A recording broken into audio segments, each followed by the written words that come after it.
Škoda, že pani Nováková nedokázala robiť stláčanie hrudníka. Sú to všetko údaje, ktoré sú veľmi nápomocné.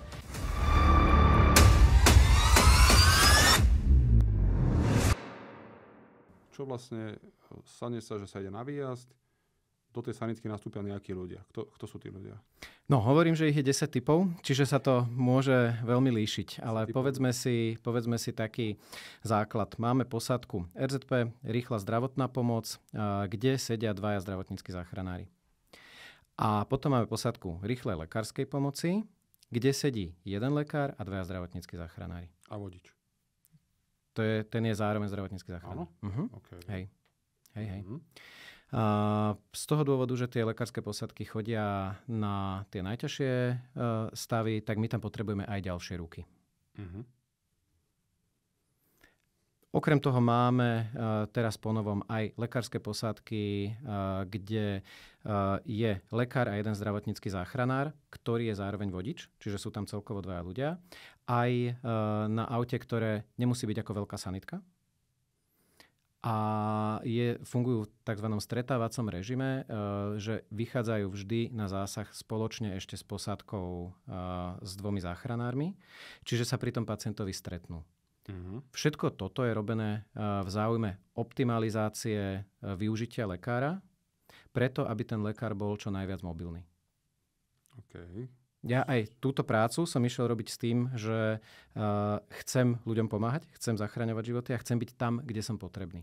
Čiže je úplne normálne, že laik sa zlakne, zavolá na záchranku tie ťažkosti. Vôbec to nemusí byť cieľene. To môže byť úplne nevedomé, aj nadhodnotí, lebo je to preňho nové, nepozná to, vystraší sa a každý, keď je náhle chorý, tak má strach. Je to normálne. My tomu rozumieme, my to chápeme.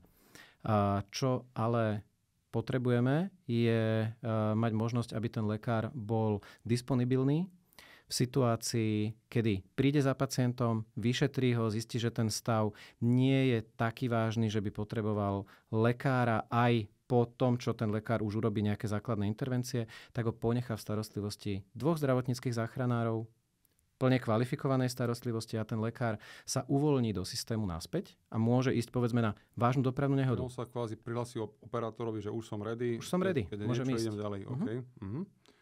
Dobre, čiže je nejaká osádka a tá sa presúva mestom na to miesto. My sme štandardne na našej stanici, pretože tak je počítaná aj mapa posadiek záchrannej zdravotnej služby, že budeme vyrážať z tej našej stanice. Ano. Čiže nemáme to povedzme tak ako policajti, že my by sme niekde hliadkovali a že by sme sa vozili, ale my sme v našom sídle až do momentu, kým nedostaneme pokyn na vykonanie zásahu.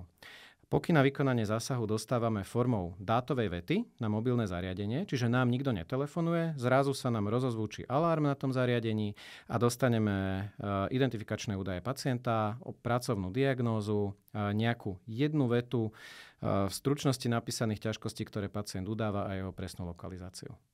A do 2 minút zo zákona sa musí auto hýbať.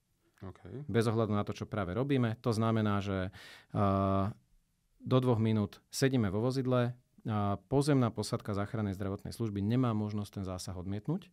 Čiže čokoľvek sa deje, akákoľvek denná, nočná doba, sviatok, sneženie, výchrica, ideme. Padajú stromy, ktorý sa väčšinou aj volá. Hej. Vyrážame.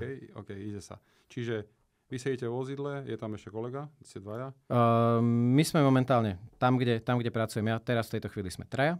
Čiže sedím tam ja a 2 kolegovia zdravotnícki záchranári, z ktorých... Vpredu, vzadu? Sedíme vpredu. Potrebujeme všetci sedieť pri sebe. Je to z toho dôvodu, že si robíme briefing. A rozoberáme najhoršiu a najpravdepodobnejšiu variantu, dohadujeme si základné úlohy na mieste, zároveň sa aj, povedzme, učíme základné údaje o tom zásahu. Hej? Čiže ja si teraz vymyslím, pán Novák býva v byte 23 na 4. poschodí v bytovke 130/6 na nejakej adrese. A toto sa učíme z toho dôvodu, aby keď zastaneme na mieste, tak sme presne vedeli, ktorý dom nájsť. Vieme, že na zvončeku hľadáme Novák, ale nemusí tam byť Novák. Tam môže byť byt 23. Takže vieme, že máme zvoniť na byt 23. A potom vieme, že máme ísť na 4. poschodie. Keď tam, povedzme, je výťah alebo je tam schodisko, nemusia byť otvorené dvere. Čiže my sa potrebujeme všetko toto naučiť, zapamätať si to. Počas jazdy to riešite? Počas jazdy. Toto GPS-ko vás naviguje na miesto? GPS-ko naviguje na miesto, áno. Potom nejaké parkovanie treba nájsť? Záchranná zdravotná služba väčšinou nehľadá parkovanie, čím sa ospravedlňujeme všetkým, ktorých zablokujeme, ale my nemôžeme hľadať parkovanie. Rozumiem, ale je potrebné to vyriešiť, nejak to vozidlo niekde nechať a odísť z neho? Vozidlo tam príde po ceste, na každej ceste sa dá zastať. OK. Beriem nejaká chata alebo niečo, kde sa troška pátra, takže... Áno, môže byť.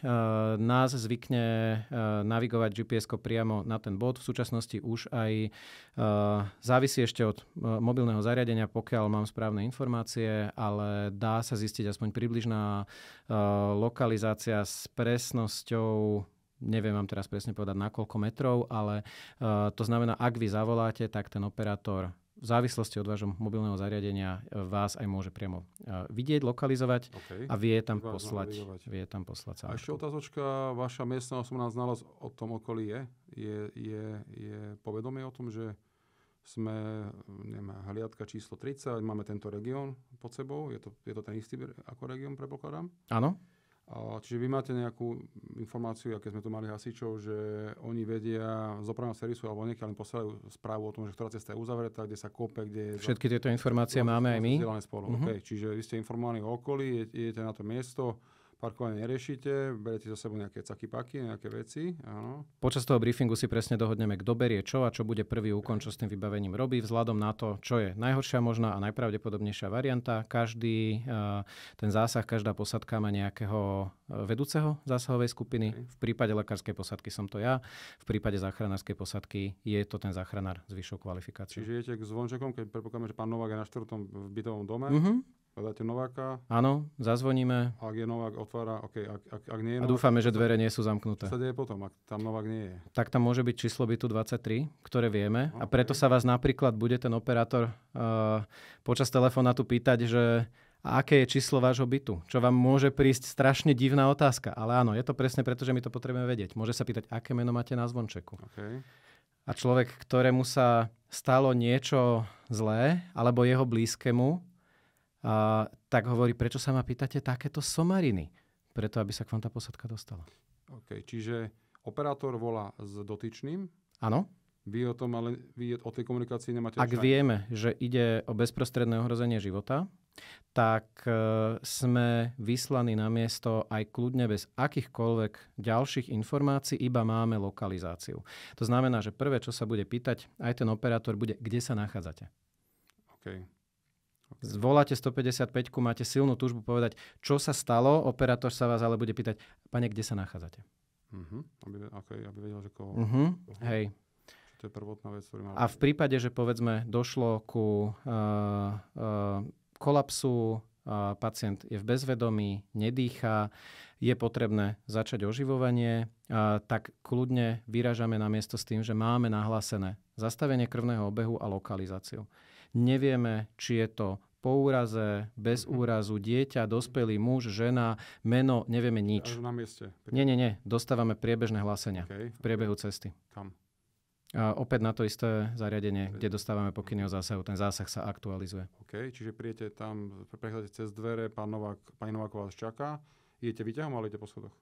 Závisí od toho... 4. poschodie?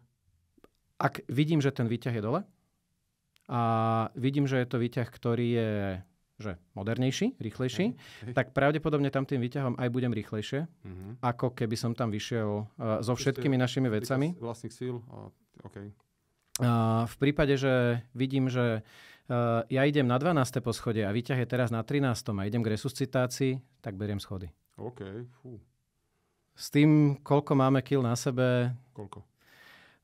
Každý môže mať trochu inak. Na každý zásah sa berú iné veci, ale povedzme, že naše výjazdové batohy majú 13 kg.